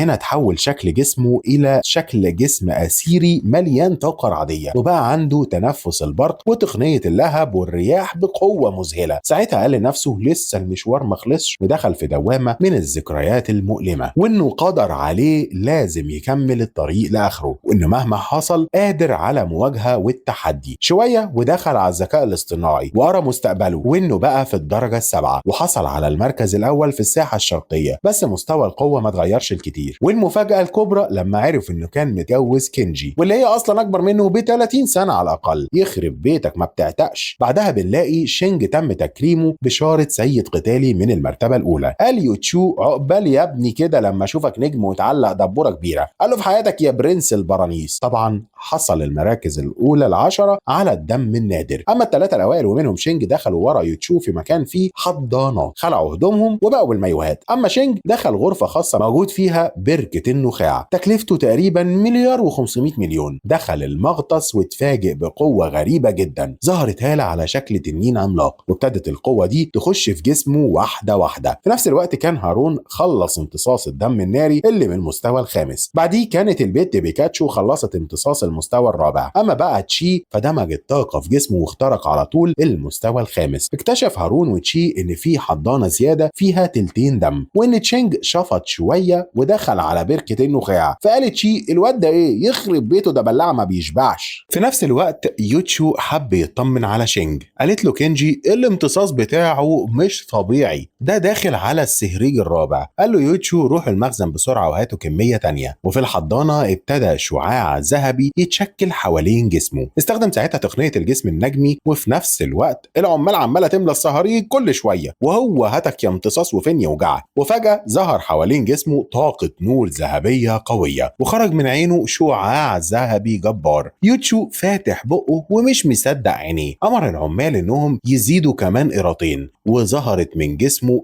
طاقه تشي جباره. وصل لاقصى حد ممكن من المرحله الذهبيه في المستوى الرابع، والمرحله الاولى من الجسم الذهبي الخالد. وبكده وصل لمستوى صقل جديد خالص. بعد ما خلص وخرج من الحضانه قال له يوتشو ايه يا عم ده، انت بلاعه يا عم. هنا اتشكلت هاله ضوء جباره غطت المكان بالكامل. الكل مذهول حرفيا من اللي حصل. وفجاه هجم عليه يوتشو بطاقه التشي بتاعته بكل قوته علشان طبعا يختبر مستواه الحقيقي. هنا تشينج فعل نجم اللهب الناري ووجه له كرات تشي جباره. حصل ما بين القوتين تصادم جامد جدا. قدر شينج يصد الهجوم بمنتهى الثبات. قال له يوتشو الله عليك يا حبيب والديك، كل دي طاقة ايه يلا؟ لا وشافت كل حاجة عندنا، وده كلفني 15 مليار. هنا قالت كينجي شكل شينج ده هيكون التنين الجديد بتاعنا. بنعرف هنا ان القوة القتالية ليوتشو كانت 2 مليون، واللي قدر يقف قدامها تشينج اللي في المستوى الرابع وكانت قوته نص مليون. وباللي حصل ده كده الطريق بقى مفتوح قدامه عشان يكون سيد عظيم. يوتشو بقى قال لشينج يلا يا بطل استعد علشان تروح ساحة المعركة وتقتل شوية وحوش. قال له من عينيا اللوز ومناخير الجوز.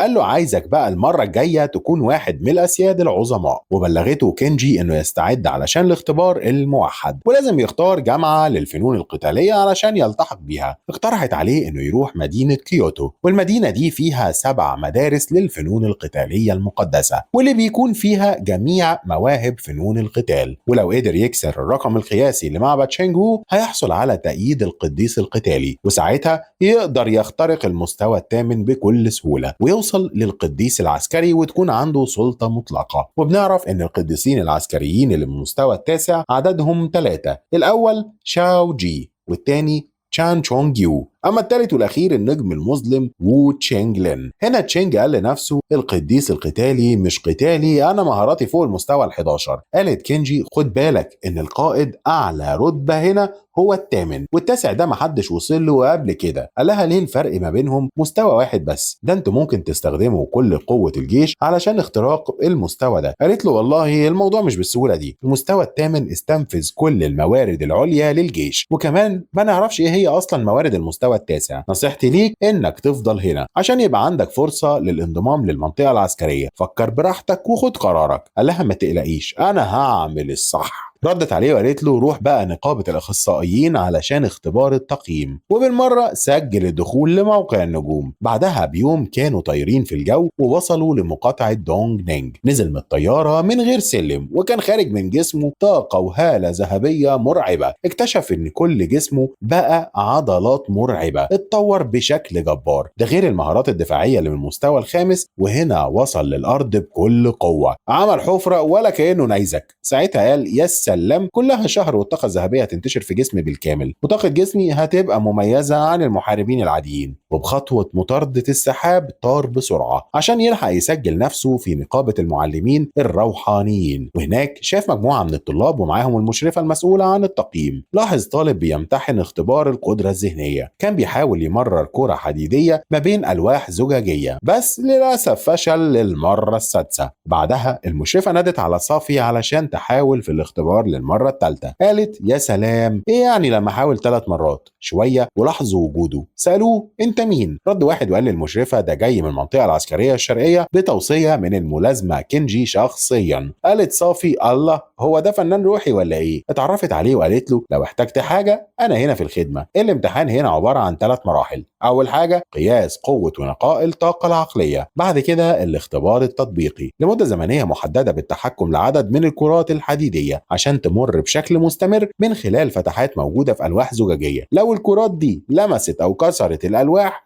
يبقى أنت فشلت. على فكرة أنا دلوقتي في المستوى الثاني ومطلوب مني أعدي 5 مستويات. نادت عليه المشرفة عشان قياس القوة الروحية وكانت 11 و3. بعدها دخلت على الاختبار اللي كانت مدته 20 ثانية وفعلت التشي بتاعها وحركت الكرات الحديدية وعدتهم من أول لوح زجاجي، ودخلت على الثاني والثالث. أول ما وصلت الرابع كانت خلاص هتخلص لولا المشرفة قالت لها وقتك خلص يا قطة. قالت يا خسارة، كان فاضل لي آخر ثانية. حاولت مرة تانية ووصلت ل3 ألواح وكان فاضل لها 12 ثانية بس. حاولت تستجمع كل قوتها وطاقتها عشان اللوح الرابع بس فشلت، لأن اللوح الزجاجي اتفشفش حتت. جالها يأس وإحباط، بس تشينج قال لها على فكرة أنت كفاءتك عالية جدا، بس أنت مش عارفة تتحكمي في قوتك إزاي. ركزي بعقلك وحسي بالمسار اللي في الألواح، وفري كل طاقتك عشان تحددي كل الثقوب مرة واحدة، واربطي المسارات ببعض اللي هتمر فيها الكرات الحديدية. ساعتها هتوفري جهد ووقت كبير جدا. حتى بصي، وبإيد واحدة وبطاقة التشي رفع كل الكرات الحديدية اللي في المكان، واستخدم فن التركيز والتحكم ومرر كل الكرات الحديدية على 40 لوح، كل ده في 10 ثواني. الكل جاله شلل من اللي حصل. قالت له صافي يخرب بيتك، انت عملتها ازاي دي؟ ده سحر ولا ايه؟ هنا طلبت المشرفة من الطالب ينادي على الرئيس فورا. هنا قال له افتح جهازك وشوف شينج بيعمل ايه. ساعتها شينج كان بيقيس طاقته الروحية على جهاز الكريستالة، فلاحظ وجود ضوء ساطع جدا، نقاوة 126 والطاقة الروحية 438. جري بسرعة على المشرفة وقال اتأكدي وحياة أمك إن الجهاز ده سليم ومش بايظ. قالت له ورحمة خالي حسن اللي مات مرفص من الجوع الجهاز سليم. هنا قال جيانج هو أنت يا ابني عيلتك فيها خبير روحي من المستوى الثامن ولا حاجة؟ قال له والله 10 دول أنا على قد حالي، سيبني بقى أكمل الاختبار بتاعكو ده مرة كمان. ومسكوا الستوب ووتش، راح رافع الكرات الحديدية بطاقته وشكلها في مسار ثعباني وخلاها تعدي من كل الألواح الزجاجية اللي في المكان في 4 ثواني بس. قالت صافي ايه يا ابني الامكانيات دي؟ ده انت عقدتني في عيشتي. هنا جيانج قال باشا انا هديك الشهادة وانت حط التقييم والدرجة اللي انت عايزها، نصيحتي شوف لك جمعية تانية، احنا على الله، احنا مش قدك خالص. قال له انا كده كده بجمع نقاط عشان امتحان الجامعه. بعدها اتميست شويه البت صافي وقالت له ايه رايك بقى احاول وانت معايا مره تانية؟ ما تتلمي يا بت اتلمي. حاولت فعلا مره تانية ونجحت انها تعدي الكرات الحديديه في الارواح الزجاجيه كلها. بعدها عرض الرئيس جيانج على شينج عزومه عشاء، جهز له كمان فول بورد في الفندق، وعرضت عليه صافي انها توصله بنفسها بعربيه سبور فيراري اخر موديل. وهي سايقه سرحت فيه ازاي شاب وسيم وفنان قتالي متكامل وما كملش 20 سنه. لاحظت انه بيبص لها وكان باين عليه نظرات اعجاب، فرحت جدا واتحمست وداست بنزين باقصى سرعه. لما وصلته شكرها وقال لها يخرب بيت جنانك، ده انت كسرتي 5 اشارات مره واحده، عربيات الاتاري زمانها ورانا وبتدور علينا. طلع الفندق وفتح التلفزيون، شاف المزه هو وهي بتعلن عن شركتها الجديده الخاصه بالادويه العلاجيه والمكملات الغذائيه، وان في مصل جديد هيعمل ضجه في عالم المكملات. خلص فرجه حب يعرف مصير شركة الأدوية هيكون إيه في المستقبل. عرف إن أول عملية بيع عملت 10 مليار، وإن الشركة بقت عملاقة في صناعة الأدوية والمكملات الغذائية. اتفاجئ إنه متجوز 2، المزة هو والمشرفة كينجي. يا ابن الذين يا محظوظ. طلب من الاي اي انه تعمل له سيرش عن تأثير مصل الدم على قوة العضلات الروحية. عرف ان ده ممنوع ومقفول بس على المستوى الخامس، فقال مش مهم، كده كده المصل بتاعي هيدغدغ الدنيا، بس ما ينفعش اكشف كل اللي انا عرفته بعد 10,000 سنة في يوم واحد. حب يبص على المستقبل عشان يعرف التطور ده هيدمر العالم ولا لا. اكتشف ان الدمار اتأخر 10 سنين كمان. فكر يجرب ويضم المهارات الثلاثة العليا اللي من مستوى ال11 ويشوف تأثيرها هيبقى ايه على الجنس البشري، بس رجع في كلامه لانه شايف ان ده هيعمل ضجة وفوضى جبارة في العالم، وممكن يأثر على فنونه القتالية اللي اتعلمها بعد 10,000 سنة. فالأحسن يستنى شوية لحد لما يقدر يتحكم في الوضع العام، وبعد 300 سنة الجنس البشري هيكون محتاج لقائد زيه. بعد كده لبس البدلة وتشيك وحط كلونيا زي العسل، مسك تليفونه وبعت تكست مسج للمزة هو عشان تحضر له شوية مكونات للوصفة الثالثة. شوية والباب خبط، فتح ولقى قدامه البت صافي لابسة فستان أحمر يلوح متعدد الفتحات. نزلوا هما الاتنين مع بعض ووصلوا للحفلة الخاصة بالمعلم الروحي، وهناك اتفاجئ بعدد كبير جدا من المدعوين، وعرف ان المعلم الروحي ده من اشهر الشخصيات في المقاطعة. شربوا درينك في السريع، وفي نفس الوقت كان الرئيس جيانج في استقباله وتحية ضيوفه. وكان موجود في الحفله البت دندن وصاحبتها، قعدوا يتكلموا مع بعض كلام ستات الافراح. قالت لها بقول لك ايه، دوري معايا كده، يا ريت شينج يكون هنا في الحفله. قالت لها ده انت شكلك وقعتي ومحدش سمع عليكي. المهم نسيت اقول لك الحفله دي معموله مخصوص عشان يحتفلوا بالمعلم الروحي اللي من المستوى الرابع، ودي فرصه العمر يا بت، اوعي تفوتيها من ايدك. شويه ولاحظت دندن ان في واحد مفجوع فاتح الاوبن بوفيه وهات يا اكل. عرفت على طول انه ابن المفجوعه بتاعنا، اتحدفت عليه زي الجردل، بس اتفاجئت ان في بنت بتاكله في بقه. اتصدمت وحبت تعرف مين دي. دخلت سلمت عليهم وقالت لشينج مخصماك وابعد عني، انا مش طايقاك، بكلمك ياد كتير ما بتردش عليا ليه؟ قال لها اعمل ايه، مشاغل، ادي الدنيا وادي انت عارفه. شويه ودخلت صاحبتها وتعرفت عليه وقالت له يا دي يا حليوه، دي البت دندن عندها حق بقى، مهم قول لي انت منين وعيلتك مين. رد عليها وهو متعصب ينعل ميتين كده، انا كرهت السؤال ده، ريحي دماغك، انا واحد عادي وغلبان، عيلتي متواضعه، جيت الحفله هنا بدعوه من السيد جيانج شخصيا، سميها بقى كوسه محسوبيه، انا سايبكم وماشي. جريت وراه صافي عشان تهديه. في نفس الوقت صاحبه دندن قالت بقول لك ايه، سيبك من الواد ده مش من مستواكي وباين عليه باد بوي، انت مش شايفه البت صافي متعلقه في دراعه ازاي؟ قالت لها ابدا، ده انا مجنونه ومهبوسه بيه. شويه ولاحظوا هما الاثنين شينج واقف مع رئيس جيانج اللي رحب بيه ترحيب خاص جدا. قال له معلش سامحني، ارجوك سامحني، عارفك ما بتحبش الدوشه ولا الحفلات. قال له يا باشا كفايه بس ذوقك ودعمك ليا النهارده. اعلن للجميع ان شينج المعلم الروحي اللي من المستوى الرابع. كل اللي واقفين اتصدموا حرفيا من اللي سمعوه، واولهم صاحبه دندن اللي وقعت على الارض من كتر الصدمه. دندن بقى فرحت جدا وقالت هو ده فتى احلامي. هنا رجال الاعمال وكبار المدينه كانوا بيقطعوا نفسهم عليه، كل ده عشان بس يسلم عليهم ويعمل معاهم بيزنس. ما اهتمش وطنشهم كلهم وساب الحفله ومشي.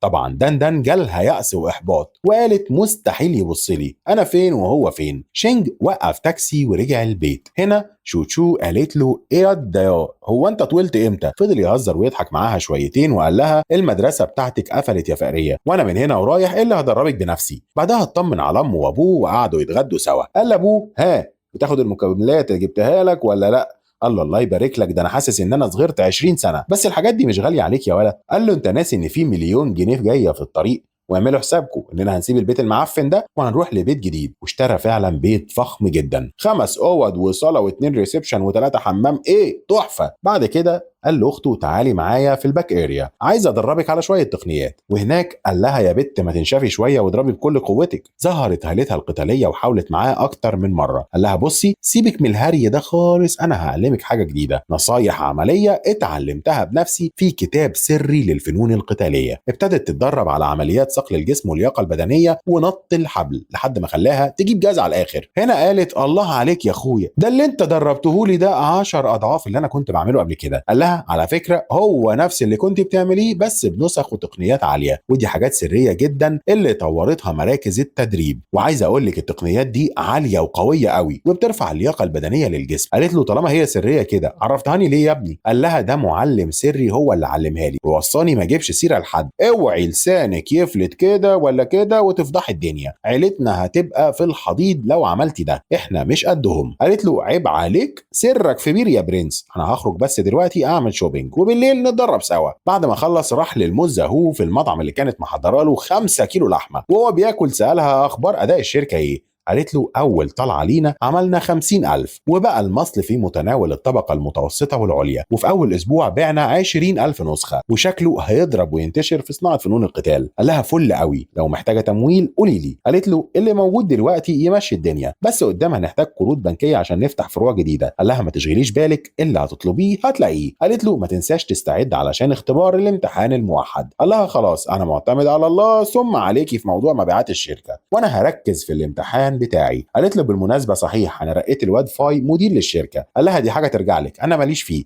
اتكلي على الله وانا هقعد هنا اكمل اكلي. بعد ما مشيت قال اهم حاجه دلوقتي اطور قوتي بالاسلحه الروحيه واصقل الجسد الذهبي الخالد علشان اخترق بيه لمستويات اعلى. المره الجايه لما اقابل المراه الفولاذيه لازم اكون مستعد لها جدا.